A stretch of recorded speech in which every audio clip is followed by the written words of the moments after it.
Read SQL function और read SQL query function, आप दोनों का ही यूज़ कर सकते हो। रीड एसक्यूएल जो फंक्शन है वो सेम वे में वर्क करता है। ओके, रीड एसक्यूएल क्वेरी लिखो चाहे रीड एसक्यूएल लिखो, दोनों ये जो रीड एसक्यूएल क्वेरी मेथड है वो आपको क्वेरी को रन करवाने के लिए भी कन्वीनियंट मेथड वे प्रोवाइड करवाता है। Okay, so you can also use read SQL method.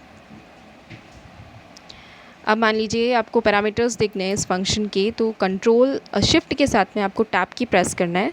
Shift with tab की you can see the all the parameter of this function, read SQL function and uses of this parameter आप देख सकते हैं। इसी तरीके से किसी भी फंक्शन का पैरामीटर्स आपको मान लीजिए देखने हैं। If you want to need to watch the definition of these parameters of each and every function in pandas python pandas, then you can see that। Okay, tab with shift key आप press कीजिए function start करने के बाद, then you can see the definition of each function with its parameter. Now अब हम देखते हैं कि किस तरीके से डेटा राइट किया जाता है। पैंडास डेटा फ्रेम से आप डेटा राइट डाउन कैसे कर सकते हो to your SQL database table. मान लीजिए आपको if you want to write down data from the data frame to your SQL database table, then how can you do this? Simply you have to create here a simple data frame। इस data frame में आपके वही columns होंगे, columns का name same होना चाहिए जैसा कि आपकी डेटाबेस टेबल में है। जैसे मुझे पर्सन टेबल के अंदर person ID, name and age जो है उसका कॉलम, उन तीनों में वैल्यूज़ यहाँ से इंसर्ट करवानी है। Then how can I do this with the creation of this data frame. Data frame कैसे क्रिएट करते हैं उसके लिए आप अपना हमारा जो वीडियो ट्यूटोरियल है अलग से वो देख सकते हैं, डेटा फ्रेम कैसे क्रिएट किया जाता है, तो उससे आपको पता चल जाएगा डेटा फ्रेम कैसे क्रिएट किया जाएगा। डिस्क्रिप्शन में इसका लिंक प्रोवाइडेड, इस वीडियो को आप देख सकते हैं इजीली। तो यहाँ मैं एक डेटा फ्रेम क्रिएट कर रही हूँ जिसमें सेम वैल्यू है age like my SQL table, PID name and third है अपना एज। तो तीनों के लिए मैंने यहाँ पे वैल्यू सेट कर दी कुछ इस तरीके से। नाउ हमारा डेटा फ्रेम क्रिएट हो चुका है। अब now I want to assign these records to my SQL table, then I have to use to SQL function. Okay, मुझे यहाँ पे क्या यूज़ करना पड़ेगा, to SQL function to write this data to my database table. So simply हम यहाँ उस table इस फंक्शन के कुछ पैरामीटर्स हैं टू एसक्यूएल फंक्शन के। पहला पैरामीटर होता है जो कि हमें यूज़ करना है यहाँ पे name. In the name parameter you have to assign the your table name in which you want to store this data, person table, that is my person table। okay, and second parameter जो हमें यहाँ पास करना होगा that is connection parameter। name है इसका CON, connection parameter। then assign the connection string to this object। ये देखेंगे कि हमने सारे पैरामीटर्स जो इसमें पास कर दिए। Okay, it will generate, you can C that our query successfully run।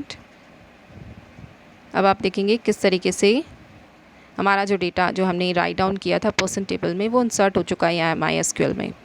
Now these are the records that we have inserted. Okay, 101 to 103 already था, बट 104 से 6 हमने डेटा फ्रेम के थ्रू यहाँ इंसर्ट किया है।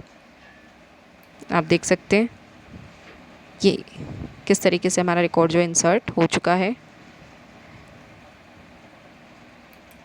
आपको D2 SQL फंक्शन कॉल करना है df2 के साथ में। Okay, df2 that is a new data frame object जिसकी मदद से हम डेटा राइट किए थे हमने। ओके, तो index is equals to false लिखने का एक मीनिंग है यहाँ पे, हमने यहाँ index is equals to false parameter set किया राइट टू SQL फंक्शन में। ये क्यों किया है, because our data when we create data frame in pandas library python, तब क्या होता है automatically it will generate the automatic index values for each and every records. Then there is in my database table person there is no field to store this index value. कि हमारे पास में कोई वहाँ पे ऐसा फील्ड नहीं है जो कि इंडेक्स वैल्यू को क्रिएट स्टोर करवा सके। तो हमने क्या किया यहाँ पे फॉल्स किया है, सो दैट जो इसके थ्रू डेटा फ्रेम के थ्रू जो इंडेक्स जनरेट हो वो वहाँ पे जाके जो है स्टोर नहीं हो। I don't want to store this index value that is which is created by this data frame to my SQL table, so that I am set the value index parameter to false, हमने यहाँ पे false set कर दिया। If exist parameter, यहाँ एक parameter और जो true SQL function में हमने यूज़ किया है दैट इज़ इफ़ एग्जिस्ट यहाँ पे कुछ वैल्यूज़ लेता है, जैसे ट्रू है, फॉल्स है। मान लीजिए टेबल ऑलरेडी एग्जिस्ट करती है तो आप फॉल्स सेट कर दीजिए, ऑलरेडी एग्जिस्ट करती है, नहीं है क्या है उसके हिसाब से। If you want to append this records at the end of already inserted record in your database table, then you have to set the value for this append. हमें यहाँ पे इसके लिए if exist is equals to append set करना होगा। Okay, तो append set करने से ये जो रिकॉर्ड्स हैं जो ऑलरेडी इंसर्टेड रिकॉर्ड है टेबल में, उसके एंड में जाके अपने आप से स्टोर हो जाएंगे। So it's is very easy to read and write the data to our SQL data frame. Okay, SQL to data frame and from data frame to SQL table. It is very very easy. इस video में आपने सीखा। और अभी आपको कोई query है, कोई किसी भी तरह का कोई भी डाउट है, देन कमेंट बॉक्स में हमें लिख के बताइए। Definitely I am try to solve your query. And like कीजिए, शेयर कीजिए चैनल को। अगर वीडियो पसंद आया हो तो लाइक करना, शेयर एंड सब्सक्राइब कीजिए। बेल आइकन पे क्लिक कीजिए, आने वाले वीडियोस के बारे में आपको नोटिफिकेशन मिल सके। मैं इसी तरीके से अच्छे अच्छे वीडियोस आपके लिए बना के लाती रहूँगी। Thank you for watching my video.